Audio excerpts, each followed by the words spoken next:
क्या एमक्यूएम के मौजूदा फैसले एमक्यूएम के अपने मरकज़ से होते हैं या एस्टेब्लिशमेंट करते हैं? जब कोई कमज़ोर हो ना तो उसके फ़ैसले तो फिर गली मोहल्लों में हो रहे होते हैं। बात यह है कि आप खुद इस अहल हो कि अपने फ़ैसले खुद करें। और मैं ये समझता हूँ कि एमक्यूएम एक बड़ी जमात थी, इस शहर की ताकत थी। अगर ये जितना आपस में एक दूसरे से उलझेंगे, एक दूसरे को ठीक करने में लगे रहेंगे तो फिर फ़ैसले कोई और ही करेगा।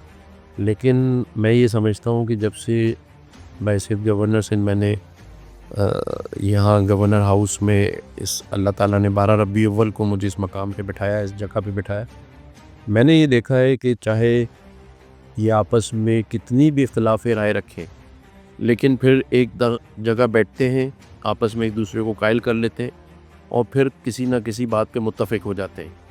उससे पहले क्या होता रहा है वो तो मुझे नहीं पता, लेकिन कम से कम इन 2-2.5 सालों में मैंने देखा है मर्जर के बाद कि ये एक दूसरे को सुन लेते हैं, गलतियों को समझ लेते हैं और उन लोगों को मौका नहीं दे रहे जो इस इंतज़ार में बैठे हैं कि वो शादियाने बजाएँ कि देखिए लड़ ली और बात ख़त्म हो गई।